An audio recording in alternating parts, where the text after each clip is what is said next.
Oke, baik, kita akan lanjutkan materi object-oriented programming kita. Tema hari ini adalah inheritance, ya, pewarisan. Pewarisan. Tujuan utama dari relasi inheritance atau relasi pewarisan adalah menerapkan konsep code reusability. Jadi dalam OP nanti ada fitur yang namanya code yang reusability. Jadi menggunakan kembali source code yang sudah dibuat sebelumnya. Jadi itu diimplementasikan nanti dengan teknik yang namanya pewarisan. Tentunya ini akan mempercepat pembuatan aplikasi, ya. Dengan adanya code reusability ini akan mempercepat pembuatan aplikasi yang kecenderungannya semakin kompleks, ya. Kecenderungannya semakin kompleks. Ya, jadi semakin luas cakupannya, ya, semakin melebar, ya, semakin berkembang, itu nanti akan sangat terbantu dengan prinsip code reusability yang diterapkan dengan menggunakan teknik pewarisan. Ya, jadi latar belakangnya seperti itu. Ya. Kenapa ada pewarisan, kenapa ada inheritance, itu karena ketika aplikasi sudah semakin kompleks, semakin luas, semakin berkembang, ya, menunya semakin bertambah banyak, itu programmer, developer tidak membuat program dari awal, ya. Tidak membuat program, tidak menulis program dari awal. Cukup dengan memanfaatkan fitur inheritance atau pewarisan. Sama dengan halnya pewarisan di dunia manusia, ya, dunia kita, di dalam OOP pun juga berlaku kaidah yang mirip atau bahkan sama, ya. Ketika seorang anak bisa mewarisi harta kekayaan orang tuanya, ya, secara cepat, ya, tanpa harus bersusah payah, tanpa harus melakukan usaha yang berat begitu. Di dalam OOP nanti juga seperti itu. Ya. Ketika nanti ada sebuah kelas baru yang akan dibuat, ya, jadi kita akan buat kelas baru, maka dengan cara inheritance, kelas baru ini bisa langsung mewarisi, ya, langsung bisa mewarisi sifat-sifat yang dimiliki oleh kelas lain. Dalam hal ini adalah kelas induknya. Nanti ada istilah kelas anak, ada kelas induk, ada kelas child, ada kelas parent, seperti itu. Ada kelas subkelas, ada sebutan superkelas. Nah, jadi ada base class, ya, kelas induk, ada drive class. Itu istilah-istilah yang mungkin berbeda di beberapa literatur, beberapa pustaka, tapi esensinya sama. Ada kelas anak, ada kelas induk. Jadi kelas anak bisa dengan serta-merta, dengan cepat, dengan instan bisa memiliki, ya, sifat-sifat yang dimiliki oleh kelas lain atau kelas induk. Sifat itu bisa berupa atribut, ya, bisa berupa atribut data atau variabel, bisa juga metodenya atau operasinya, ya, atau fungsinya. Jadi dua hal ini bisa diwarisi dengan skema inheritance dari kelas induk ke kelas anak. Sehingga ekstrimnya nanti ada kemungkinan sebuah kelas itu tidak ada isinya sama sekali, tidak ada source code yang diketikkan. Ekstrimnya bisa seperti itu. Sebuah kelas baru itu bisa saja tidak ada isi source code-nya sama sekali, ya. Tetapi dia bisa dipakai, ya, sebagaimana kelas umumnya. Kenapa bisa dipakai? Karena menggunakan skema atau skenario relasi pewarisan. Ya, nanti kita akan lihat prakteknya. Ya. Ya, jadi itu teori singkat, ya, konsep singkat tentang inheritance. Nanti lebih lengkapnya bisa dibaca di modul. Kemudian apa bedanya, Pak, antara relasi inheritance dengan relasi asosiasi yang sudah kita bahas 2 pekan yang lalu, ya. Jadi dua relasi ini yang mendominasi di dalam object oriented programming. Jadi kalau relasi asosiasi berkaitan dengan kepemilikan ya, kelas A memiliki objek kelas B dan sebaliknya. Maka kalau relasi inheritance atau relasi pewarisan ini memiliki makna yaitu adalah kesamaan atau kemiripan. Ya. Jadi kalau kelas A adalah turunan dari kelas B, maka kelas A ini memiliki sifat yang sama atau yang mirip dengan kelas B. Jadi fungsinya adalah fungsi kesamaan atau fungsi kemiripan. Jadi itu bedanya nanti antara relasi asosiasi dengan relasi pewarisan. Kalau di relasi asosiasi kita bertemu dengan istilah relasi has a, kemudian ada part of, ya. Maka di dalam pewarisan relasinya bermakna is a, ya, bermakna is a. Di dalam inheritance, di dalam pewarisan itu relasinya memiliki makna, memiliki arti is a, ya, adalah. Sehingga kata kunci ini yang nanti tinggal kita sematkan, ya, kita pasangkan, kita hubungkan di antara dua buah kelas, maka kita tinggal cek, ya, kita tinggal nalar, kita tinggal rasional, ya, kita rasiokan, ya, apakah masuk akal ketika dua kelas itu kita hubungkan dengan relasi adalah, ya, relasi adalah, ya. Kita akan modifikasi, ya, kita akan tambahkan, kita akan kembangkan aplikasi warung yang pekan lalu kita sudah buat dengan skenario menambahkan inheritance, ya, menambahkan relasi inheritance. Ada beberapa skema pewarisan yang bisa dibuat, ya. Jadi ada beberapa skema. Yang paling sederhana nanti namanya adalah single inheritance, ya, single, satu turunan, ya, single. Nanti ada kelas induk mewariskan sifatnya ke kelas anak, itu single, ya, hanya melibatkan dua buah kelas, ya. Kemudian ada skenario hierarki, sebagaimana kita mungkin melihat bahkan struktur organisasi ada hierarkinya.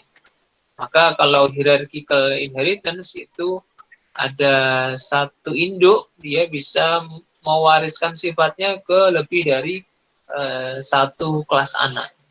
Bisa 2 kelas anak, 3 kelas anak, dan seterusnya sesuai kebutuhan sistem atau aplikasi.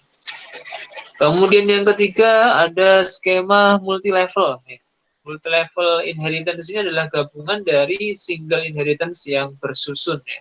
Jadi ada kelas kakek, kelas orang tua, kemudian diwariskan ke kelas anak.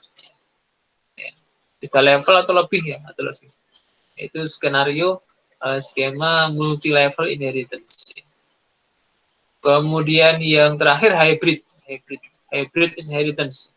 Hybrid ini gabungan, ya, gabungan di antara skema-skema yang tadi, ya. Misal saja gabungan antara multi-level dengan hierarchical dan seterusnya. Itu membentuk skema pewarisan hybrid. Kita akan coba nanti praktekkan tiga buah skema inheritance dalam aplikasi warung yang kita buat. Oke, sekarang kita kembali ke project warung kita. Ya. Kita punya aplikasi warung pekan yang lalu. Kita akan modifikasi, kita akan kembangkan dengan menerapkan relasi inheritance, ya. Goalnya adalah menunjukkan bahwasanya dengan adanya inheritance, kelas baru itu bisa kita buat dengan begitu cepat, ya, dan bisa dengan cepat pula kita akan pakai, ya, kita akan gunakan. Ini manfaatnya atau keuntungannya menggunakan inheritance, ya. Baik, di aplikasi yang pekan lalu kita buat di project warung ini ada satu kelas aplikasi, ya, kelas main. Kemudian ada 3 buah kelas provider, ya, yaitu kelas makanan, kelas pembelian, dan kelas pengunjung. Biasanya, umumnya atau seringnya itu yang nanti bisa diaplikasikan inheritance adalah kelas masternya, ya, kelas masternya. kelas provider yang menyimpan data utamanya. Ya, itu biasanya di situ. Kalau kelas transaksi seperti pembelian ini jarang-jarang dibutuhkan inheritance, jarang-jarang. Meskipun juga tidak menutup kemungkinan bisa dibuat ya. Tapi lebih sering biasanya kita temui skema inheritance itu terjadi di kelas masternya, kelas provider yang menyimpan data masternya. Di antaranya kalau di sini kita bisa membuat inheritance nanti di kelas makanan atau kelas pengunjung. Karena fokus kita di warung, maka kemungkinan yang terbesar adalah di objek makanannya yang kita akan buat skenario pewarisan. Baik, kita akan mengubah kelas makanan yang semula hanya kelas makanan saja menjadi memiliki inheritance, ya, memiliki pewarisan. Ya, memiliki pewarisan. Kita akan buat skenario inheritance untuk kelas makanan. Bisa kita jadikan ya kelas makanan ini sebagai kelas induk atau bahkan sebaliknya bisa menjadi kelas anak. Jadi bisa menjadi kelas induk atau bisa juga kita pandang sebagai kelas anak. Tergantung kebutuhan ya, tergantung analisis kita, tergantung kajian kita terhadap sistemnya. Ya, makanan ini bisa menjadi kelas anak, bisa juga menjadi kelas induk. Bagaimana Pak supaya menjadi kelas anak? Ya, skenario-nya untuk membuat kelas makanan sebagai kelas anak itu nanti bisa kita buat misalnya sementara di aplikasi ini baru ada kelas makanan. Kalau kita lihat di warung ya, di situasinya di dalam warung ya, proses bisnis yang ada di warung, maka tidak hanya makanan sebenarnya yang dijual, tidak hanya makanan. Di situ ada minuman. Ya, jadi warung tersebut tidak hanya menjual makanan, tapi juga menjual minuman. Nah, minuman ini bisa kita buat sebagai kelas yang setara dengan makanan. Jadi kelas minuman itu adalah kelas yang setara dengan makanan. Jadi ada dua kelas sekarang. Dalam desain kita ada kelas makanan, ada kelas minuman. Kelas minuman nanti akan kita buat. Ya, ada kelas makanan dan kelas minuman.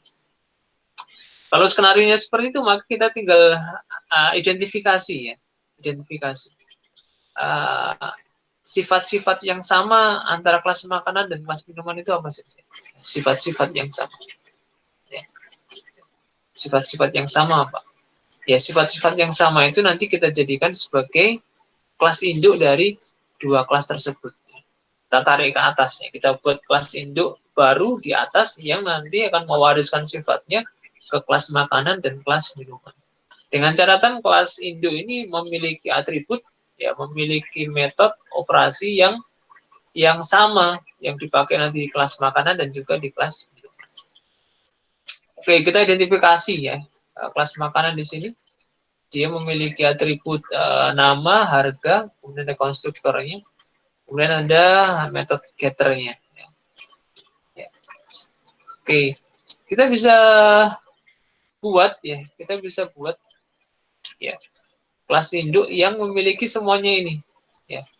Misalnya kita buat namanya kelas menu misalnya, menu. Kita buat kelas menu. Menu di sini bukan menu program, tetapi menu yang dihidangkan di warung ya, yang disajikan di warung, yang dijual di warung. Ya, namanya menu. Menu nanti bisa berupa makanan, bisa berupa minuman. Rencananya kelas menu ini akan kita jadikan sebagai kelas induk. Oke, kita buat kelas baru untuk menu. Ya.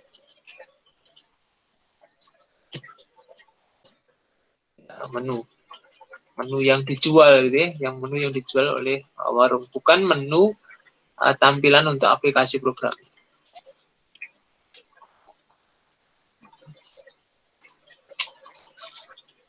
Baik, kelas menu sudah kita buat ya. Rencananya kita akan jadikan induk ya, kelas induk, kelas menu ini yang akan diwariskan ke kelas makanan dan kelas minuman. Oke, kita coba tarik ya atribut-atribut metode-metode yang ada di dalam kelas makanan itu kita pindah ke kelas menu ya. Kita pindah ke kelas menu. Kenapa? Karena nanti makanan ada nama, ya, minuman juga punya nama.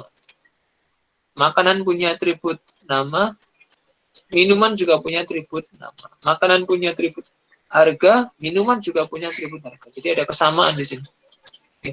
Karena sama, kita bisa pindahkan saja ke kelas menu. Ya. Sehingga nanti anaknya tinggal pakai saja.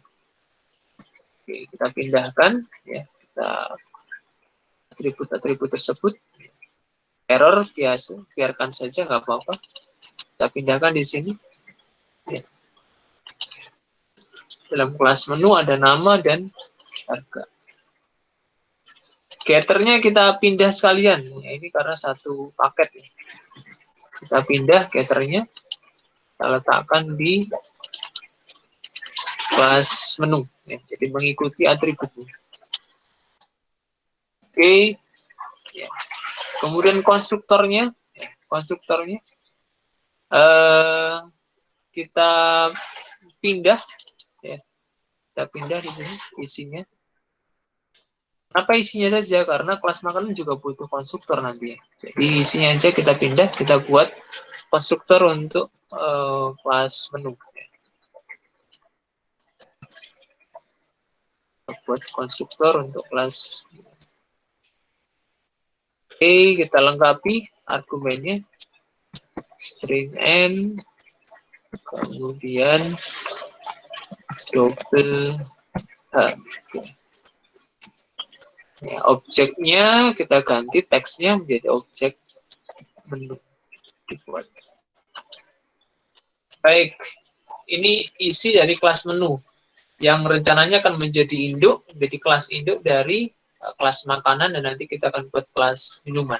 Sehingga dengan skenario seperti itu, kita akan buat skema single inheritance, kemudian kita lanjutkan menjadi skema hierarchical inheritance. Satu induk memiliki dua kelas anak.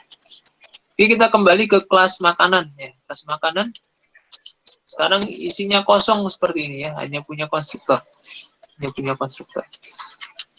Oke, kita buat misalnya ya, kita kosongkan di sini.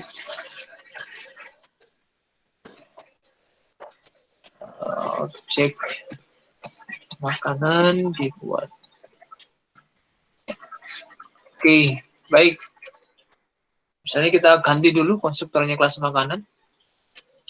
Oke, sekarang bagaimana menerapkan inheritance?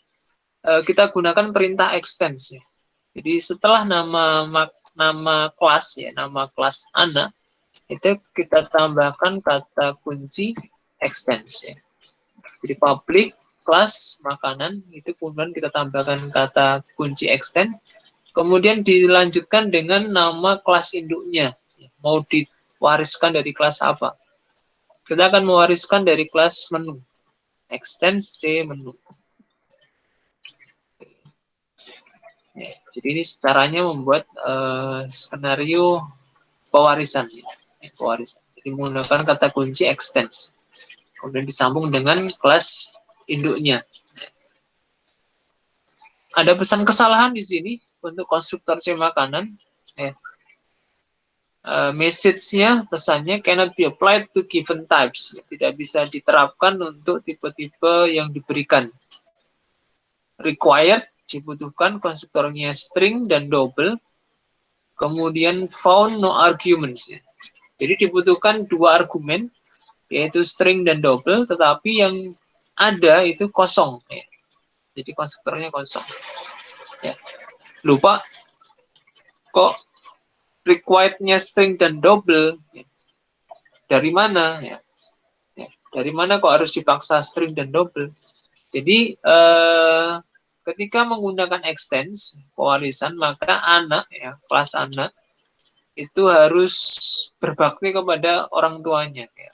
Harus berbakti kepada orang tuanya dengan cara menyediakan argumen argumen-argumen atau parameter yang dibutuhkan oleh konstruktor dari kelas induknya. Ya.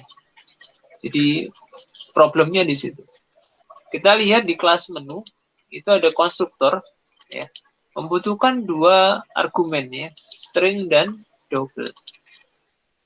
Ya, ketika dia diwariskan ke kelas anak, yaitu kelas makanan, maka konstruktornya kelas makanan itu harus menyuplai kebutuhan dua data ini. Sehingga kita harus tambahkan di sini. Nih, kita harus tambahkan string nama, kemudian yang kedua nanti adalah harga, ya, harga yang tipenya double, ya, tipenya double. Itu kita harus siapkan, ya, harus siapkan. Ya, jadi itu catatan terkait inheritance, ya, terkait inheritance. Jadi dalam hal konstruktor itu harus terpenuhi kebutuhannya konstruktor induk dengan supply data argumen dari konstruktor anaknya. Jadi seperti ini. Sudah kita lengkapi dengan argumennya. Nah, loh, kok masih tetap disalahkan, ya? Maka kita perlu tambahkan perintah super, ya. Ya, perintah super ini adalah perintah untuk memanggil konstruktor kelas induk. Ya, jadi kita dipaksa, ya, dalam tanda kutip dipaksa, kelas anak ini, kelas makanan ini menyuplai data ke konstruktor kelas induk. Ya, jadi caranya seperti itu. Oke, sekarang sudah tidak ada kesalahan lagi ketika anaknya sudah berbakti kepada orang tuanya. Baik, di dalam kelas makanan kita hanya membuat konstruktor. Nanti kita akan lihat bagaimana efek di aplikasinya, ya. Kita buka kelas aplikasinya. Oke, kita buat space untuk eksperimen pewarisan, ya, pewarisan. Baik, kita sudah membuat kelas makanan turunan dari kelas menu. Ya. Ketika sudah di aplikasi, kita bisa membuat objek dari kelas makanan. Makanan, new makanan. Itu argumen namanya, ya, misalnya soto, dan harganya 20.000. Ya. Oke, jadi ini cara membuat objek dari kelas makanan. Kita coba tes run, ya. Coba pewarisan supaya menjadi pemisah, ya, antara bagian atas dengan bagian bawah. Coba tes run, apa yang terjadi?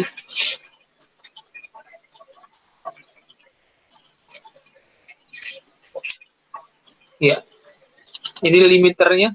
Coba pewarisan, muncul dua teks yang tampil, ya. Objek menu dibuat, objek makanan dibuat. Padahal yang kita buat objeknya itu hanya makanan, ya. Makanan yang kita buat objek, yang di main itu hanya makanan.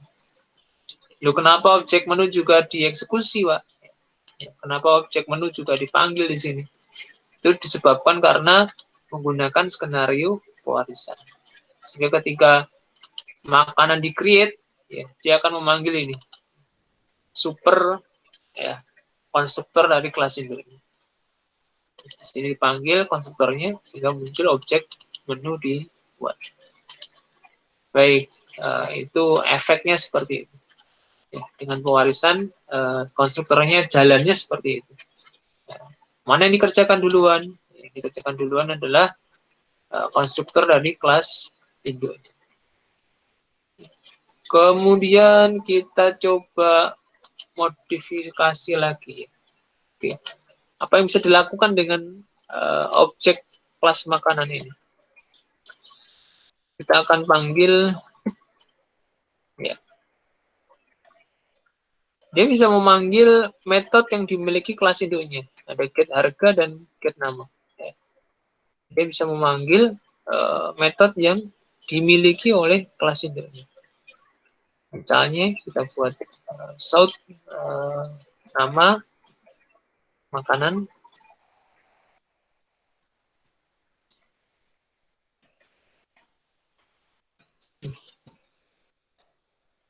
Kita panggil makanan get nama. Kemudian kita juga bisa memanggil harganya, ya. Harga makanan get harga. Ya. Ini makan, objek makan, ya, MKN ini. Dia bisa memanggil metode get nama dan get harga yang notabene tidak ada di dalamnya. Jadi, kalau kita lihat di kelas makan nanti nggak ada namanya get makan, get nama, get harga, nggak ada di sini. Dalam kelas makanan nggak ada. Tetapi kok bisa dipanggil? Ya. Kenapa bisa memiliki get nama dan get harga? Itu karena kelas makanan mewarisi, ya, sifat-sifat yang dimiliki oleh kelas menu. Di mana dalam kelas menu itu terdapat metode get nama dan get harga. Sehingga ketika dipanggil di main, ya, itu tidak terjadi kesalahan. Ya. Kenapa? Karena get nama dan get harga itu dimiliki oleh objek makan hasil inheritance dari kelas menu, dari kelas menu. Oke, ini kita coba run. Ya. Jadi nama makanannya soto, ya, sebagaimana konstruktor yang kita buat, harganya 20.000. Ya, harganya 20.000. Oke, ya. Harga. Baik, ini contoh sederhana efek dari pewarisan, ya, efek dari pewarisan. Kemudian kita tambahkan lagi di sini, ya.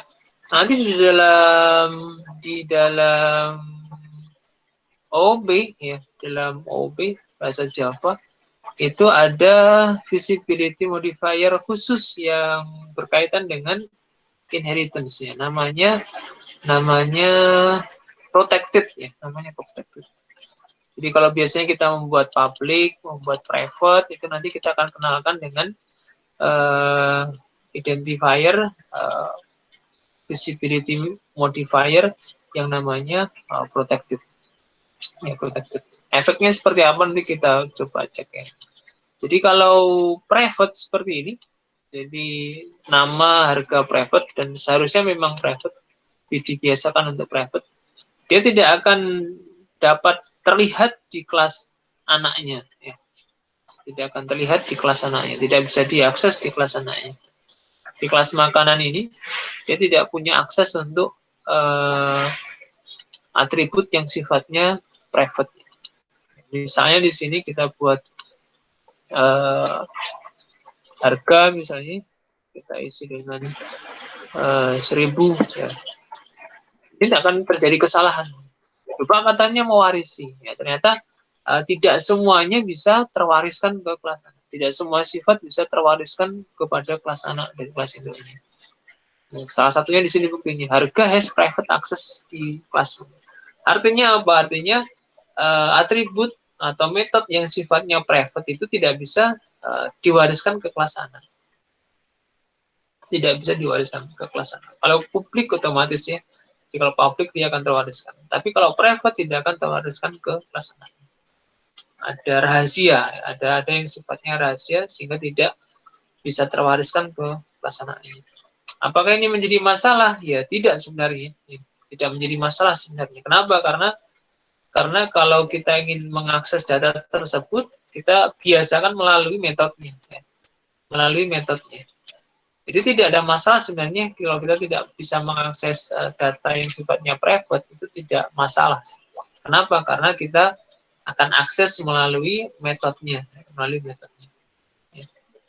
Seperti contoh di sini, jadi kita nggak ada masalah, tidak bisa mengakses nama, tidak bisa mengakses harga, it's okay, nggak ada masalah. Kenapa? Karena kita punya metode get nama, kita punya metode get harga, selesai. Ya. Kita butuh data itu ya gunakan aja metodenya, tidak harus akses langsung seperti ini. Ya. Oke, harga menjadi masalah di sini. Kenapa? Karena private ya, dia akan error. Ya, akan error di sini. Ya, dilarang diakses atau di dalam kelas anaknya. Supaya bisa diakses, pilihannya bisa dibuat public ya. Kalau public nanti semuanya bisa mengakses ya. Ya. Supaya dibatasi aksesnya, kita buat yang namanya visibility modifier protected. Ya. Kita ubah yang semula private menjadi protected. Ya. Protected. Ya. Efeknya seperti ini. Yang semula error menjadi tidak error. Ya. Yang semula merah menjadi hijau di sini. Tidak error. Tidak menimbulkan kesalahan. Jadi ini efek dari protected ya. Dia mirip seperti private tetapi bisa diwariskan kepada kelas anaknya. Kelas anak. Oke, kita lihat di dalam main. Ya, kita akan coba akses atribut harga ya, yang diwariskan dari kelas menu kepada kelas makanan. Ya, kita akan cek di sini. Kita cek makanan. Ya, muncul harga di sini ya, muncul harga. Ya, muncul atribut harga. Kalau sebelumnya nggak ada atribut sama sekali yang muncul, sekarang muncul atribut yang bernama harga. Ya, bernama harga. Nah, kita coba akses di sini. Ya. Jadi di dalam package yang sama, ya, atribut yang bersifat protected itu masih bisa diakses ya, diakses. Kita coba cek ya, efeknya. Nah, diubah di sini. Yang semula 20.000 menjadi 15.000 misalnya.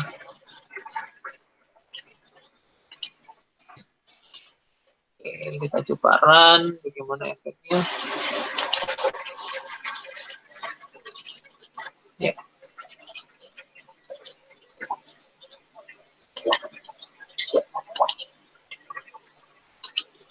Oke, masih kita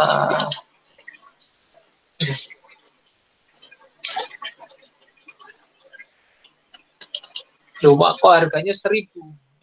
Padahal kita membuatnya 20.000. Kenapa harganya muncul 1.000? Karena di dalam kelas makanan kita lupa ini ya, mengubah harganya menjadi 1.000. Supaya tetap 20.000 kita matikan dulu ini. Run ulang aplikasi ini. Ya, kembali harganya menjadi 20.000, kemudian di main kita ubah menjadi 15.000. Ini perbedaan antara sifat private dan protected. Jadi kalau private dia hanya bisa diakses di dirinya sendiri, meskipun diturunkan, ya, tetap tidak bisa diakses oleh kelas anaknya. Tapi kalau protected dia masih bisa diakses di kelas anak, di kelas anak. Oke, baik, ini yang pertama ya, pertama. Jadi contoh yang pertama, kelas yang pertama kita membuat kelas makanan dari kelas menu, jadi diturunkan dari kelas menu. Oke, kemudian di dalam inheritance juga nanti ada yang namanya overriding ya, overriding. Jadi ada yang namanya overriding. Overriding itu adalah situasi di mana kelas anak itu memiliki metode yang namanya sama dengan kelas induk. Ya, ini overriding. Ya, ada metode yang dimiliki kelas induk, kemudian dimiliki kelas anak juga, dan namanya sama. Misalnya kita membuat metode di sini info misalnya ya, public void info misalnya ya, dimana ditampilkan di sini south print line punya adalah nama, kemudian plus harga.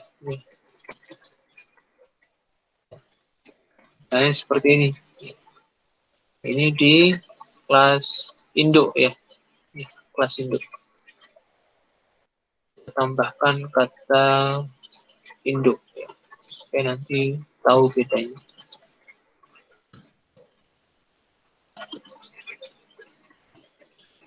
Oke. Kemudian ternyata di kelas anak juga membutuhkan metode info juga. Misalnya di sini membutuhkan metode info juga, public void info south anak.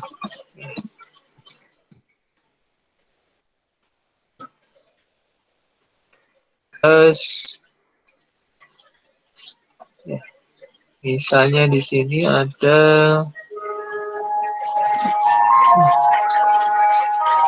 yang membedakan di sini ya.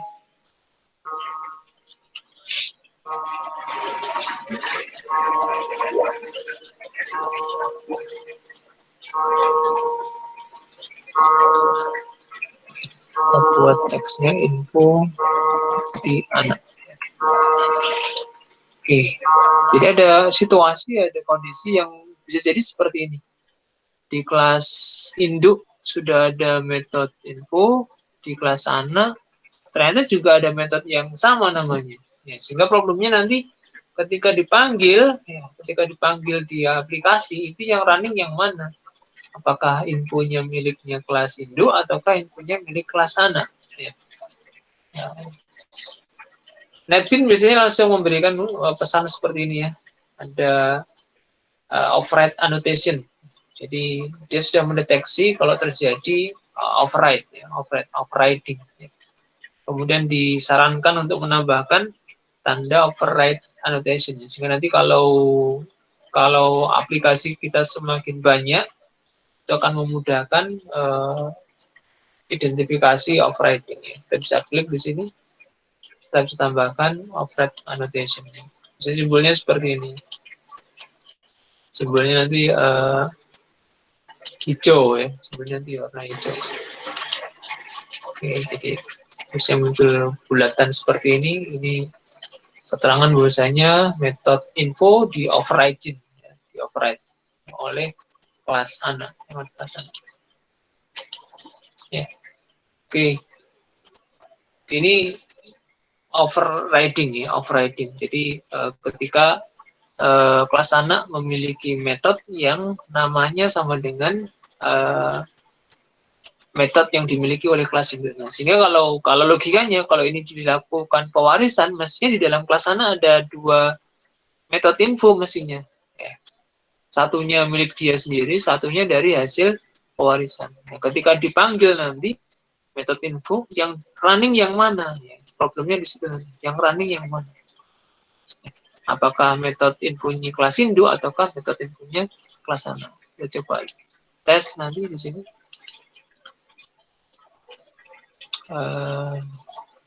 Kita panggil makan.info ya. Kita panggil makan.info. Kira-kira yang muncul yang kelas induk ataukah kelas anak? Kita akan run ya. Ya, ternyata yang dipanggil adalah metodenya kelas anak ya, metodenya kelas anak. Bagaimana supaya yang dipanggil adalah metodenya kelas induk? Kita tambahkan yang namanya super ya. Kita tambahkan lagi yang namanya super. Oke, kita sambung misalnya di sini. kita panggil super dot info. Jadi misalnya di dalam metode infonya anak itu memanggil metode infonya milik kelas Indo. Ya, skenario seperti itu. Kita coba jalankan lagi. Ya, sekarang muncul ya, di dalam metodenya info di anak itu ada ya, metode infonya di kelas Indo. Dimana ditampilkan nama makanan, kemudian ditampilkan harganya. Baik, itu tentang overriding ya, tentang overriding. Jadi nanti dimungkinkan seperti itu. Dimungkinkan seperti itu. Contoh yang lain misalnya overriding ya, tentang overriding itu kelas binatang misalnya, kelas hewan atau kelas binatang itu bisa diturunkan metode yang namanya bersuara. Jadi kelas binatang ini punya metode bersuara, kemudian kelas binatang punya kelas anak, namanya kelas ayam, namanya lagi kelas harimau misalnya. Ya, jadi ayam punya metode bersuara, harimau juga punya metode bersuara, warisan dari kelas induknya yaitu kelas binatang. Maka isinya nanti akan beda-beda. Ya. Jadi bagaimana bersuaranya harimau tentunya akan berbeda dengan bagaimana bersuaranya ayam. Ya, itulah manfaat atau gunanya dilakukan overriding. Ya, overriding. Jadi untuk mengubah, memodifikasi metode yang diwarisi dari orang tua dari kelas induk disesuaikan dengan karakteristik dari kelas anaknya masing-masing. Kita gunakan dengan teknik overriding. Ya, overriding. Baik, itu contohnya seperti itu. Baik, ini skenario pertama. Kita membuat pewarisan single ya. Dari kelas menu diwariskan ke kelas makanan. Oke. Sekarang kita tambahkan skenario yang kedua. Skemanya menjadi hierarchical ya. Menjadi hierarki. Ya. Kita buat anak yang kedua untuk kelas menu. Ya, kita membuat anak yang kedua untuk kelas menu. Namanya kelas minuman. Ya, jadi kita tadi sudah membuat kelas makanan, sekarang kita bisa membuat kelas minuman. Ya, asumsinya, ya ceritanya, skenario-nya toko atau warung ini menjual produk berupa makanan dan juga minuman. Kemudian oleh pemilik diminta kita membuat programnya di mana nanti objeknya dibedakan. Ya, kalau makanan ya objeknya makanan, kalau minuman ya objeknya minuman. Ya. Misalnya seperti itu skenario. Oke, hampir sama caranya ya, untuk membuat inheritance dari kelas menu. Kita tambahkan kata kunci extends, kemudian kita tulis nama kelas induknya. Ya, ekstensi menu. Muncul pesan kesalahan yang sama dengan yang kita buat di kelas makanan tadi, yaitu masalah konstruktor. Kita kopas saja. Kita kopas. Kita pasang di kelas minuman. Oke, kita ganti nama konstruktornya menjadi minuman. Oke, teksnya kita ganti dengan minuman.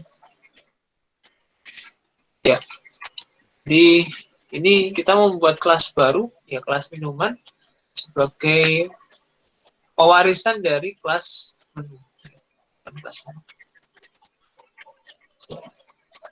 Kalau sudah seperti ini berarti kelas minuman dia mewarisi sifat-sifatnya kelas menu, ya.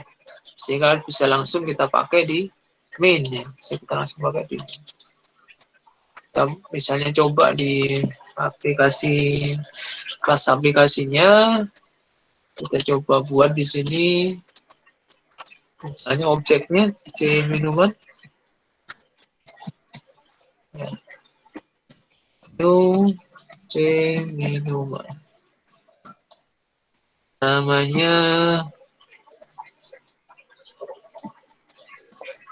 Es jeruk misalnya, ya, harganya 3.000. Oke. Jadi dari dua contoh ini kita bisa lihat bahwasanya kelas makanan, kelas minuman ini sudah memiliki sifat-sifat yang dimiliki oleh kelas menu. Tinggal pakai saja, tinggal pakai saja. Ya, tinggal pakai saja. Kita tidak perlu mengetik lagi metodenya dari awal. Ya, kita cukup menggunakan saja. Ya, kita cukup menggunakannya langsung. Coba misalnya saut nama minuman,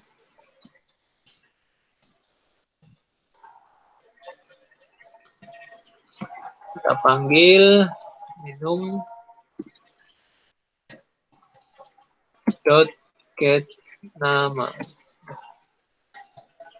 Kemudian kita panggil lagi harganya, minumannya, kita panggil minum get harga.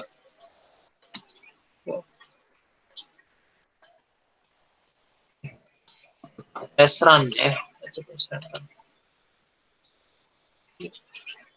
muncul nama minuman es jeruk, harganya 3.000 perak. Oke, ya. Jadi contoh yang kedua ini sekali lagi menunjukkan bahwasanya dengan skema pewarisan kita tidak perlu menulis program ya dari awal ya, secara lengkap, ya, tidak perlu. Ya. Jadi somehow dalam beberapa kondisi ini kan cukup banyak sebenarnya kalau kita membuat sebuah kelas yang lengkap ya. Ada konstruktornya, ada getternya, setternya, toStringnya, dan seterusnya. Ya. Dengan skenario pewarisan, kita cukup membuat sekali, ya. Kemudian kita gunakan inheritance ya kepada kelas yang baru. Dimana nanti kelas baru sifatnya hanya tinggal pakai saja. Tidak perlu mengetik lagi di sini ada getter, setter, toString lagi, tidak ya. Konstruktor lagi. Tidak. Jadi sifat-sifat yang sama dikumpulkan. Sifat-sifat yang sama dikumpulkan di kelas induk. Sehingga kelas induknya cukup dibuat satu kali, kemudian diwariskan ke kelas anak. Kita tambahkan sifat-sifat yang unik misalnya, yang menjadi pembedanya antara makanan dan minuman. Ya. Baik, ini menjadi skema hierarchical. Ya. Jadi sekarang kelas kita memiliki skema hierarchical, di mana satu kelas induk, yaitu kelas menu, mewariskan sifatnya ke dua kelas anak, yaitu kelas makanan dan kelas minuman. Oke, kemudian kita bisa tambahkan skenario multilevel. Kita bisa tambahkan skenario multilevel, misalnya contoh saja, misalnya kita akan membuat anak dari kelas makanan. Kita misalnya mau turunkan sifat-sifat makanan ke kelas anaknya, ya, ke kelas anaknya. Ya. Misalnya akan dibuat kelas baru yang namanya makanan apa ya? Dapat kelas baru yang merupakan anak dari kelas makanan. Misalnya makanan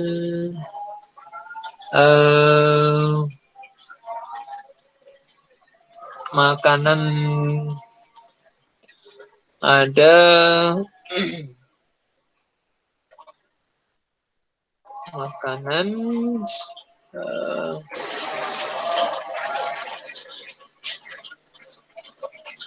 kelasnya kelas seafood misalnya. Ada makanan namanya seafood. Misalnya ya, di warung itu nanti menjual produk ya, menjual makanan yang jenisnya seafood. Jenisnya seafood. Jadi dari menu turun ke kelas makanan, kemudian turun lagi ke kelas seafood. Misalnya seperti itu skenario ini. Apa bisa dibuat hierarki lagi, Pak? Ya, bisa-bisa aja.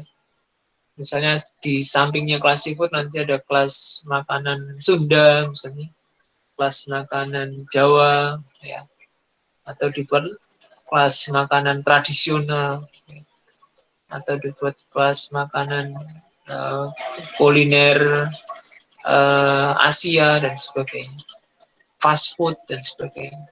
Ini bisa menjadi anak-anak dari kelas makanan secara skema hierarkikal. Kita coba buat satu dulu, kelas seafood. Kelas seafood kita buat baru, dia ekstensi dari kelas makanan. Kelas seafood ini menjadi extend dari kelas makanan. Ya, muncul error lagi sama seperti yang tadi. Kenapa? Karena konstruktornya membutuhkan argumen. Apakah ada cara supaya tidak membutuhkan argumen? Ya, bisa aja kita tambahkan konstruktor yang default, yang kosong ya. Misalnya kita tambahkan di sini, di konstruktornya ini ada konstruktor yang kosong. Oke, makanan ini yang kosong, default konstruktor ya.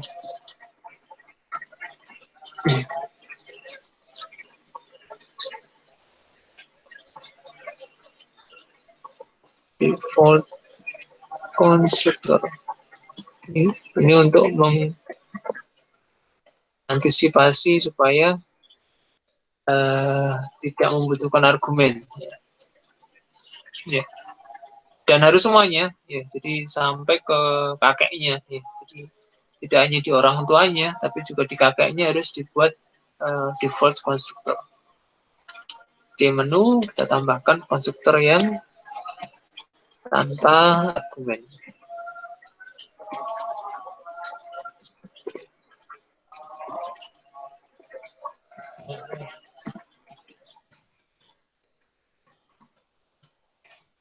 Dengan cara seperti ini nanti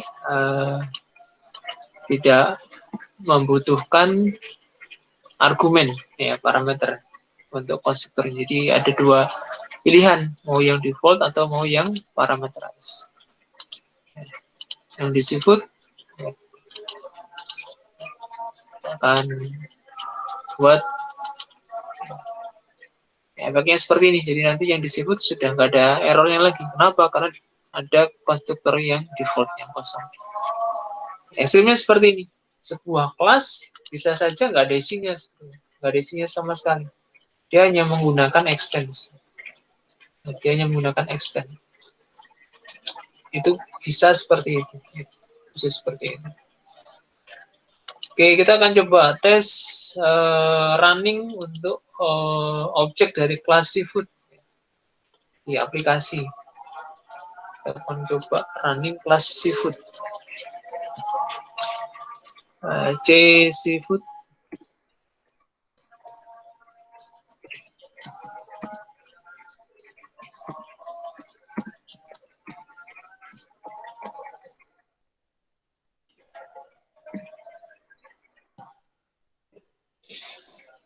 Kita bisa buat seperti ini. Ya. Kemudian karena metode menunya hanya memiliki getter, ya, belum ada setternya, kita bisa tambahkan ya. Kita bisa tambahkan setternya juga supaya nanti bisa diakses oleh kelas anaknya. Ya. Tambahkan di sini setternya public void set nama string. Kita modifikasi di kelas induknya saja sehingga nanti kelas anaknya semua bisa mewarisi. Nama diisi dan kemudian harga juga sama, public void set harga double H harga diisi. Oke ya. Sekarang ada ketambahan setter nama dan harga. Seafood otomatis akan mewarisi ya Sehingga nanti ketika di main kita tinggal panggil aja objek dari seafood, set namanya misalnya cumi bakar misalnya ya. Ada yang langsung lapar mungkin ya, sudah siang-siang seperti ini. Kemudian set harga. Harganya 25.000. Ya. Kemudian mau kita tampilkan nama makanan.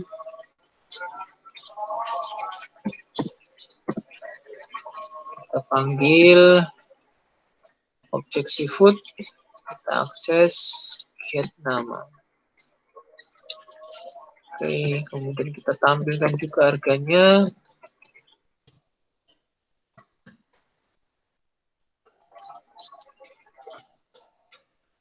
Kita panggil objeknya seafood, kemudian kita panggil get harga. Oke, baik ya, ini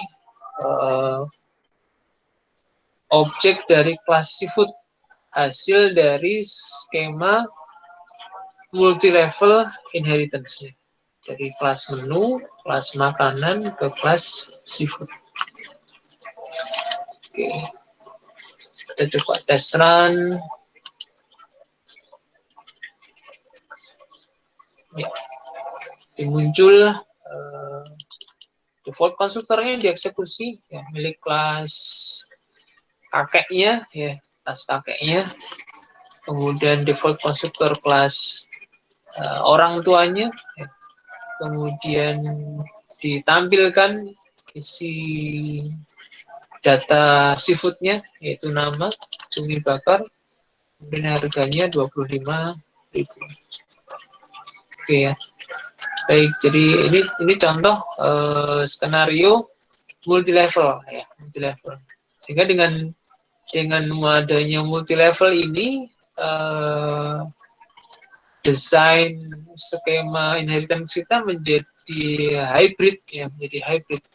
Kenapa? Karena ada jalur multi level seperti ini, kemudian kita tadi ada menambahkan minuman ya, sehingga ini hierarchical, jadi kombinasi antara hierarchical dan multi level ya. Ini yang terjadi saat ini. Kalau mau ditambahin lagi ya semakin kompleks lagi ya.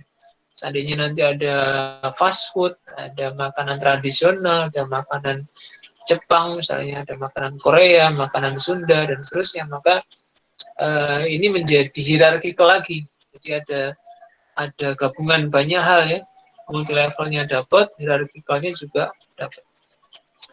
Baik, saya kira itu sedikit penjelasan dari apa yang saya tulis di modul untuk menjelaskan tentang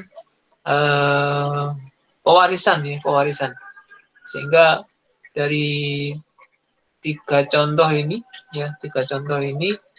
kita bisa ambil kesimpulan bahwa dengan memanfaatkan relasi pewarisan membuat sebuah kelas itu bisa sedemikian cepatnya. Ekstrimnya kita tidak menuliskan apapun source code di dalamnya, tapi tiba-tiba kelas kita bisa operatable ya, bisa dioperasikan di kelas aplikasi. Padahal nggak ada source code-nya sama sekali ya. Kelas seafood ini kosong ya, empty. Dia hanya ada kurung awal dan baris kosong. Tapi dia bisa dipakai dengan fitur-fitur metode dan atributnya di main. Bisa running ya, bisa dipakai ketika di main ya. Sebagaimana layaknya kelas yang lain. Kenapa bisa demikian? Karena kelas seafood ini dia memanfaatkan pewarisan dari kelas induknya, yaitu kelas makanan ya, dan seterusnya. Jadi ini yang ingin saya sampaikan di materi pewarisan ini. Sekali lagi kesimpulannya bahwa dengan adanya inheritance, dengan adanya pewarisan, sebuah kelas baru bisa secara langsung ya, secara instan memiliki sifat-sifat dari kelas lain ya, dalam hal ini adalah kelas induk dengan skenario inheritance, sehingga hal yang seperti ini bisa mempercepat proses pembuatan program. Baik, itu kesimpulannya. Caratannya hati-hati, karena beberapa kali ada yang salah persepsi ya. Tidak semua yang sifatnya sama, tidak semua yang beberapa sifatnya sama itu langsung kita putuskan menggunakan inheritance. Tidak selalu ya, tidak serta-merta kalau ada atribut yang sama, ini sudah pakai inheritance. Tidak selalu seperti itu. Ya, tidak selalu. Syarat pertama memang adanya kemiripan atribut ya, itu syarat pertama untuk relasi inheritance. Kita analisis, kita kaji, ada nggak atribut-atribut yang mirip, atribut-atribut yang banyak samanya, itu syarat yang pertama. Kalau ada berarti ini potensi untuk dibuatkan inheritance. Kemudian yang kedua, gunakan nalar ya, gunakan rasio juga, gunakan logika untuk memastikan bahwasanya dalam kehidupan nyata, ya, dalam kehidupan sehari-hari, dua kelas itu memang related ya, punya hubungan yang tadi tadi punya hubungan adalah, itu harus dipastikan. Ya. Jadi yang pertama identifikasi kemiripan objek, kemiripan atributnya. Kemudian yang kedua pastikan relasi adalahnya bisa diterima secara logika. Kalau dua hal itu terpenuhi maka proses inheritance bisa kita lakukan. Contoh misalnya ya, contoh tadi ada kelas, misalnya ada kelas induk namanya kamar misalnya, ada kelas induk namanya kamar. Maka kita bisa buat kelas anak dengan nama kamar tidur, kamar makan, kamar mandi. Kenapa? Karena dua kelas ini sifatnya sama atau bahkan atau mirip ya, mirip atau bahkan sama. Ya. Sifat-sifat kelas kamar tidur sama dengan kamar. Sifat-sifat kamar makan dimiliki oleh kelas kamar. Ya. Jadi ada kemiripan atau kesamaan sifat. Dan secara logika, secara nalar mengiyakan ya, ada relasi yang namanya is-a atau ada. Contoh lain lagi misalnya kelas mobil dan kelas kendaraan misalnya. Ya, jadi ada kelas kendaraan sebagai kelas induk, kelas mobil sebagai anaknya. Kenapa? Karena secara logika benar. Ya, kita hubungkan mobil adalah kendaraan. Ya, benar, masuk akal. Ya. Kemudian kita uraikan ya, atribut-atribut apa yang memiliki kesamaan. Kemudian ada lagi misalnya kelas jalan dengan kelas jalan raya misalnya. Jadi kelas jalan dan kelas jalan raya. Kelas jalan sebagai induknya, kelas jalan raya sebagai anaknya. Nanti bisa berkembang anak-anak saudara-saudaranya. Ada jalan tol, ada jalan kampung, ada macam-macam lagi. Jadi itu yang perlu diperhatikan. Jadi sekali lagi tidak serta-merta ketika ada atribut yang sama, kemudian kita langsung putuskan menggunakan inheritance. Tapi harus kita pasangkan dulu relasi adalahnya tadi. Istilahnya tadi masuk akal apakah tidak. Contoh yang tidak masuk akal misalnya begini. Ada kelas pegawai misalnya, ada kelas pegawai. Kelas pegawai ini punya atribut nama, punya atribut alamat, ya, punya atribut jenis kelamin misalnya. Kemudian kita akan membuat kelas baru namanya pelajar misalnya. Ternyata di kelas pelajar kita juga butuh atribut-atribut yang sama dengan kelas pegawai tadi. Sebagian ya, kelas pelajar butuh nama, butuh atribut alamat, butuh atribut jenis kelamin. Lah kok sama ini? Maka jangan langsung dibuat inheritance dari kelas pegawai ke kelas pelajar. Ya. Kenapa? Karena secara logika relasi isinya tidak masuk akal. Ya. Pegawai adalah pelajar, nggak masuk akal. Pelajar adalah pegawai juga tidak masuk akal. Jadi tidak saling berhubungan dalam kehidupan nyata antara dua kelas tersebut. Itu contoh yang tidak bisa kita terapkan inheritance seperti itu. Ya, hati-hati nanti ketika mengaplikasikan inheritance di project kelompoknya masing-masing. Baik, sekali lagi itu bagian penting dari inheritance.